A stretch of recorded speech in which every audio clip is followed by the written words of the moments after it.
past. But I mean, it kind of literally shows how far this program has come in a year. When we're talking about, Bobby Bowden's got to retire now that they've lost to Boston College again, another embarrassing loss, and now it's come so full circle that you're disappointed in a win over Boston College. That's how far the program's come, and just the perception of the program in 7 weeks has come where you're disappointed after a loss to Boston College, and Florida State fans would have killed to beat Boston College the last few years. To rally in the fourth quarter and do all that. So, I mean, it does show, but again, like I wrote in the blog today. Today or last year? Today. No, today's blog, not That'll show up October next year, 2009. apparently. Yeah, get ready. In a year. Set your calendars. Good teams find ways to win those games, but I'm not so sure good teams have to come from behind against Boston College in the fourth quarter. That's a bad Boston College football team. Teams every week there's teams playing. Yeah, but against teams that bad. Oh, I think so. I don't know. I don't know that top 15, top 10 programs. Have you looked at Oklahoma's schedule this year and how they played all year? Well, yeah, I don't know any of those schools are worse than Boston State. College. I mean, Air Force is pretty good. Utah State at least has an offense. Boston College's offense is the worst in the BCS. And the only way Boston College could stay in the game. Florida State literally could have just run 3 times and punted the whole game. The only way they could have stayed in the game is for Florida State to do exactly what it did. Yeah, we said that before the game. The only way Boston College probably it's a game is if Florida State turns it over 6 or 7 times. And they did turn it. Christian turned over 4 times by himself, which is so unchristian-like. And again, I think that's kind of. You calling him a heathen, unchristian? Is that the word? Heathen? Unponder-like. And that's the thing. I think that for some reason it kind of crystallized this crazy anti-Ponder sentiment. I've hated him since he got here. You know me, I've never liked the kid. And when you say that, people are like, "Oh no, it's not like we're against Christian. We want him to get healthy. Right. We want to see EJ play." But that's what it is. I think people want to see EJ play because he did look good at the end of a game. What game did he get in this year? Was it Wake Forest? Wake. At the end of that game, he looked pretty good, and obviously he played good last season. So there's this pining away for EJ, even though Christian just keeps winning games. And if you look at it, Florida State's not their total yards per game is right at what it was last year after 7 games. They're scoring 5 points more a game than they did last year. But Somebody did their research this week. People want more offense. They want a prettier offense. Well, in this program for the last 30 years, save the last few years, but it's built on a high-flying offense for the most part, throwing the ball all around the field, and people kind of fell in love. That was Florida State football for so many years. It ain't there right now. Well, and what happened last year, what people were expecting this year, it just hasn't been there. It's not a good passing game at all. It's just not. But again, an offense is an offense. Whether you move the ball, with quarterback draws or with 30-yard passes over the middle, as long as you're moving the ball. And with that Boston College game, when do you bring in EJ? I mean, the kid hasn't played a meaningful snap since January 1st. You bring him in when they're up by 1 in the fourth quarter, when they're trailing. Sure, why not? I mean, there was no real good time to do it. And again, it was Ponder didn't play well, but it was a tip pass that was intercepted. Yeah. It was a receiver not fighting for a ball on a admittedly bad throw, but still Rodney Smith, you have to knock that down, perhaps. Well, it seems like we've been talking about this all year. Is it the passing game? How much of this is on the feet of the receivers right now? I think a lot of it is. Yeah. I think a lot of the feet in the hands. Yeah. In the minds. I think you watch that game, and we talked about this a little bit earlier in the week.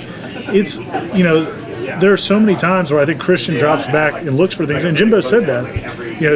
Christian drops back to pass, and the guy's not where he says he's supposed to be, or not. The guy isn't where he's supposed to be, or protection's not what it's supposed to be. And now you got Christian kind of running for his life. The play, I think the pass to Rodney Smith that Rodney Smith ends up making a circus catch on, I think that's the one where it was supposed to be a tight end pass to Bo Relaford, and Relaford just never turned around for the pass. Yeah. Well, your quarterbacks that's the kind of stuff he's had to deal with. And even then, that ball should have been intercepted. It should have been caught first, obviously, but then after that, it should be intercepted, and that would have been 4 interceptions. But then you have 75,000 people in the stands, they automatically assume it's the quarterback. It's every time, right? Just think about it. I've seen the movie Contact, but that term Occam's razor, like whatever the most rational reason is. Hold on, let me write this down. Go ahead.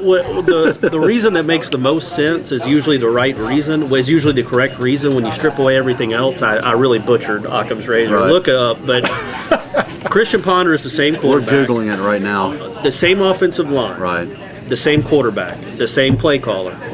The difference There's no Rod Owens. There's no Richard Goodman. There's no Jamon Fortson. You've replaced those guys with other guys. So what is really the problem? Is it really all of a sudden Christian Ponder can't throw the football again? Or is it the dumb unknown? over the summer? All of a sudden he got dumb. He doesn't know the plays, and he's throwing to the wrong spot, and he has a bad arm. Or no, maybe the wide receivers aren't any good. Right. Well, and I think the Occam's razor. It's with the O. O-C. The people, their argument though will be that the balls don't look as crisp when he throws it.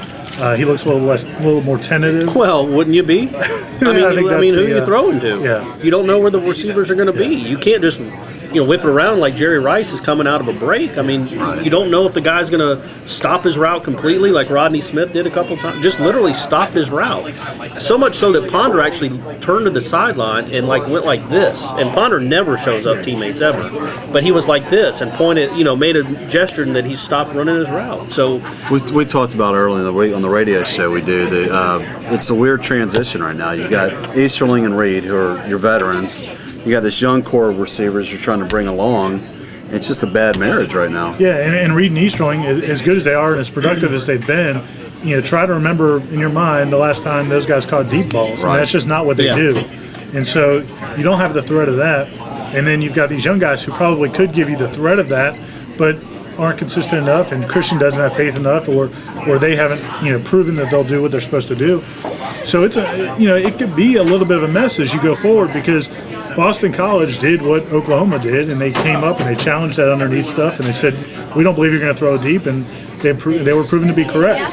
So what happens when you play at NC State or North Carolina or some of these teams that have athletes that are comparable? At some point, you got to hit those passes.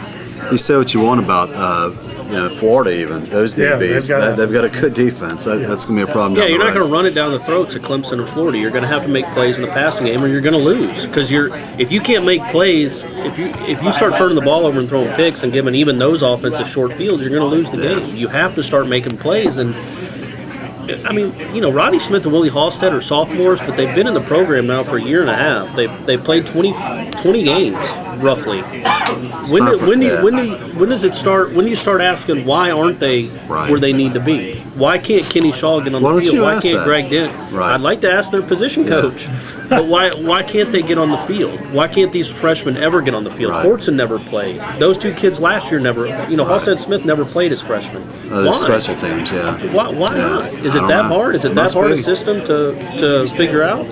I think the one thing you can, if you're going to give Jimbo the benefit of the doubt, earlier this season everybody complained, and somebody said it to me today on Twitter, it seems like they forced the pass sometimes. And there were several games this season where it seemed like Jimbo was forcing the pass when the running game was there. And I think that's what he was doing, obviously he knew the shortcomings he has in the passing game, and that was kind of all just working through that and trying to practice it and prepare for the second half of the season. Right. We'll see, if they get there. I mean, they have some extra time this week. I mean, obviously they can work on some things. Well, now they're in that game managed mode where you coach your butt off every possession. You're just trying to win. You're trying to win now. One play, and just get it done, right? Yeah. But the flip side, the bad stuff on offense, you turn around the other side of the field, the defense, once again, kind of proved its worth the other day. Yeah, it's really hard to kind of gauge because that's a really bad offense, like I was saying. But the defense just continues to, they gave up 2 plays, really, and that was it. They gave up 2 first downs in the second half, right? Which was so frustrating. They'd given up 2 first downs in the second half, and 13 lost points, the lead. and it lost the lead. So, I mean, that's almost impossible to do. But yeah, I mean, I would argue that Stoops has to be a front runner for. I mean, right now there's still 6 big games left for an assistant coach of the year award. I mean, what he's done from that defense to where it is now, it's the strength of the team. Absolutely, and they're playing that way. They're coaching that way with this defense. Yeah, and really, when you look at it from a number standpoint, you brought it up today. I mean, they're like 15th in the country right now in total defense or something. They're 22nd in total defense. 22nd in total defense. Yeah, and they were 106th last year. I mean, you're looking at an 80 spot jump. And coming